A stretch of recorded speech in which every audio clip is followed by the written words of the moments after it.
বাগানের বাচ্চারা এরকম একসাথে 4-5টা বাইক দেখলে এসে দাঁড়ায় থাকে, দেখে মজা নেয়, মানে তারা খুব আনন্দ পায় এসব রুট দেখলে।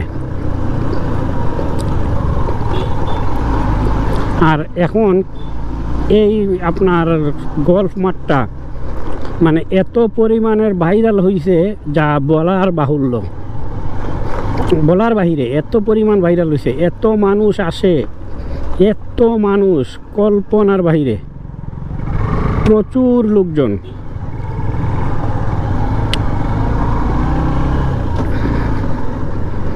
প্রচুর মানুষ, এই যে প্রচুর পরিমাণ বাইকার।